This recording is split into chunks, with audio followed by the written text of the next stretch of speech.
চা বাগান মালিকদের কিছু ভাষ্য আছে, কিছু কথা আছে। আসলে কিছুটা সময়, একটা সময় তো এখন রেকর্ড পরিমাণ চা উৎপাদন হচ্ছে, আবার অনেকটা সময় দেখা যাচ্ছে একটু নিচে পড়ে যাচ্ছে, একটু রেকর্ড পরিমাণ উৎপাদনটা এক সময় হচ্ছে, অন্য সময় হচ্ছে না। তখন দেখা যায় আসলে বিভিন্ন কারণ দেখা যায়, জলবায়ু পরিবর্তন দেখা যায়, ঘন ঘন লোডশেডিং, এসবের কারণে কিন্তু উৎপাদনের তারতম্য দেখা যায়। এই উৎপাদনের তারতম্যকে আরও মানে উন্নত পর্যায়ে নিয়ে যেতে আপনাদের প্ল্যান কি, পরিকল্পনা একটু জানাবেন। আর বিভিন্ন চা বোর্ডের মালিকদের বিভিন্ন ভাষ্য আছে, কথা আছে, তারা বিভিন্ন জায়গায় মানে ডিসি মহোদয়ের কাছে বিভিন্ন জায়গায় তারা দিচ্ছে, হস্তক্ষেপ চাচ্ছে মাননীয় প্রধানমন্ত্রী।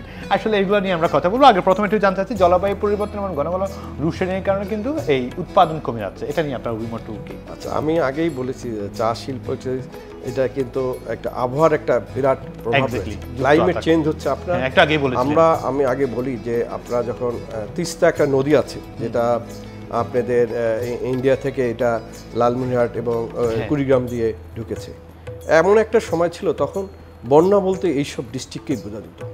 আজকে দেখেন সিলেটেও কিন্তু বন্যা হচ্ছে। This is the first time I have heard that এখানে বন্যা হয়েছে।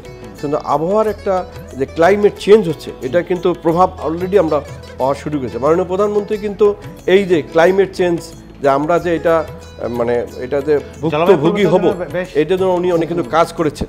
ফান্ড সংগ্রহ করেন, প্যারিস আপনি ক্লাইমেট যে কনফারেন্স হয়েছিল সেখানে অংশগ্রহণ করে কিন্তু সক্ষম হয়েছেন। তারপর ডেল্টা প্ল্যান করেছেন উনি।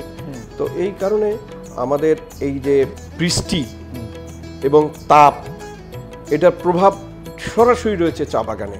যদি বেশি তাপ থাকে তাহলে পাতাটা পুড়ে যাবে, যদি বেশি বৃষ্টিপাত হয় সেটা কিন্তু চায়ের জন্য খুব একটা ভালো না। যদি বেশি অধিক বৃষ্টিপাত হয় বন্যা হয়ে যেতে পারে। কিন্তু বৃষ্টি দরকার রয়েছে এবং সানলাইটেরও দরকার আছে, বাট পরিমিত। তো সে কারণে এই অনেক সময় দেখা যাবে যে চায়ের এই উৎপাদন এটা একটা তারতম্য ঘটে থাকে। তবে আলহামদুলিল্লাহ যে গত 2-3 বছর থেকে যদিও বন্যা হয়েছে, কিন্তু চা বোর্ড তার যে পরিকল্পনা রয়েছে সেই পরিকল্পনাটাকে আমরা কাজে লাগিয়ে উৎপাদন বাড়াতে হয়েছে। আর আপনি আরেকটা জিনিস করেছেন যে এই যে উৎপাদন বাড়ানোর জন্য আপনারা কি করছে, আমরা কিন্তু এই যে এখন সোলার পাওয়ার প্ল্যান্টের দিকে এগিয়ে যাচ্ছি। আপনার ইরিগেশন সিস্টেমটা মডার্নাইজেশন করা হচ্ছে এবং যাতে কোনো লোডশেডিং হলেও কিন্তু এরকম ইমপ্যাক্ট করবে না। এক্স্যাক্টলি। এবং আপনার প্লাকিং সিস্টেমটাকে আমরা মডার্নাইজেশন মানে অটোমেটিক ভাবে যেন আমরা এই মেশিনের মাধ্যমে প্লাক করতে পারি, তারও কিন্তু আমাদের চিন্তা রয়েছে। এবং সমতল অঞ্চলে কিন্তু আমরা শুরু করে দিয়েছি।